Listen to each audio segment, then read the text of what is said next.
mga kasawi, ngayon ay magluluto ng dessert yung anak ko. I mean, mag-homemade ng dessert. So, syempre mga kasawi, ito yung mga ingredients na binili niya. Yan, syempre yan. Pati ito po. Yan. At syempre yung pangmalakasang pang Graham. So, yan ang binili niya. Same time, mapapansin nyo, di naman talaga ako marunong mag-Graham. So, siya naman talaga. So, eto, tumutulong yung aking bunsuan niya, si Jay Hera. At ito naman ay si Stanley. So, ayan mga kasabi, ito yung ginawa nila. Para sa kantigas. Yan yung gatas, nilagay na kaagad dun sa ano. So, homemade lang ito mga kasabi ha, bawal bash kasi nga, pansarili lang naman namin to. So, kami lang din naman yung kakain. At syempre, yung mga kapatid ko and the same time, yung mga pamangkin ko. So, kaya okay lang kung anong lasa nitong kinalabasan dahil pansarili lang po namin. Binidyo lang talaga ni Stanley dahil gusto niyang ipakita sa inyo kung paano yung simpleng Grahams lang.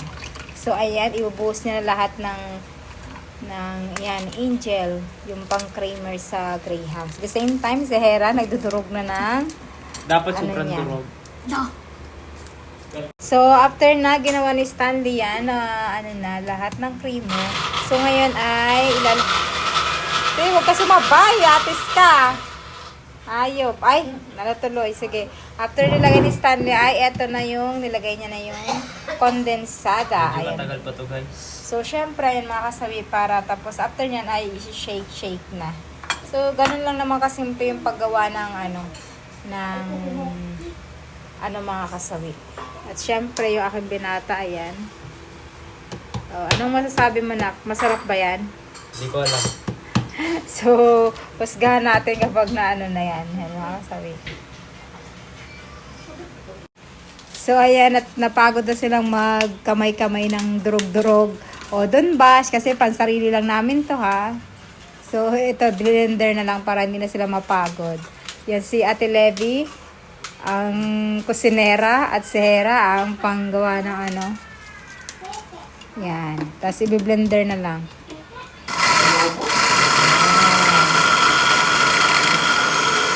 Po yung ng Graham. So, pogi. After niyang mailagay lahat, ito i-shake na niya mga kasawi. At syempre, don't forget. So, ayan na. Pawis na pawis yung gumagawa ng Grahams. At tumarap ka naman dito na para makita ka ng followers mo. Ito muna. Ayan. Pawis with Grahams. Charot lang. So, ayan. Huwag kayong magbabash dyan ha. Sarili lang namin ito. Kaya sariling version din niya itong gawa. Siyempre, bago i-shake, ay eto na nga, after nun. So, eto lang. Sabi ko nga sa inyo, sariling version ng anak ko to. So, kaya okay lang na kung ano ang gagawin niya. Kasi sarili niyang version to. So, magkaiba kayo ng version. Iba din yung sa kanya. So, ganyan lang yung ginawa niya mga kasawi. Nanonood lang ako kasi hindi naman ako marunong gumawa ng Grahams. After niya, so yan na, yung pinaka-toppings. Yung lagay niya. Diba ang cute? Dinurog-durog lang na Grahams. So, ganyan lang yung ginawa niya. Pero sabi nga, mas masarap nga daw yung kapag may mango. Pero syempre, dahil time budget at siya naman talaga nag-check out lahat niyan. Gulat na lang ako, ang dami na nanyan dalang ganitong Grahams at saka sineck out niya sa Black Apps. Alam niyo na yun kung saan. So, eto, ganyan ang ginawa niya.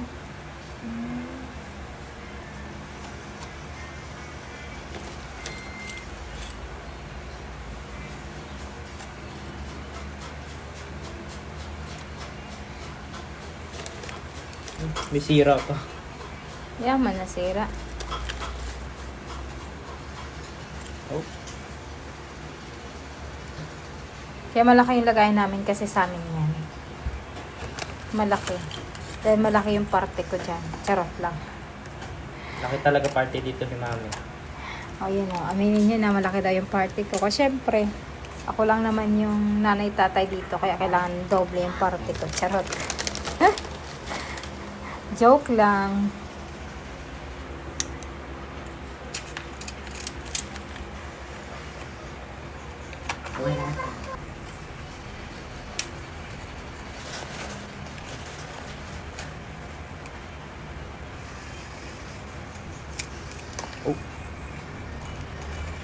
Ito yung mahirap sa part eh. Parang pag-ibig lang. Kailangan paghirapan.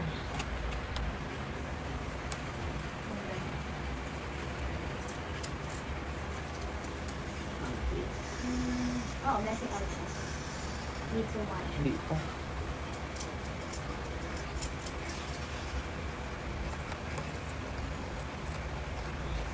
Tapos second batch na.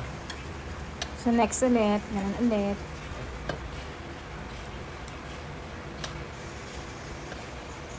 So ganun lang, kasi ulit-ulit na toppings na ganun. Tapos lalagyan ulit ng grahams, di ba tama?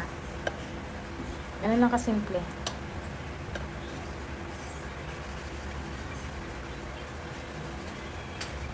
Natulog. So ayan, tapos lagyan ulit ng tinapay, grahams na ulit. So ayan na nga, ito na yung finished product. Charot. Ito yun na yung tapos ng ginawa ng anak ko. Ayan, tananan. Diba? Ipapalagay ko na lang sa freezer to.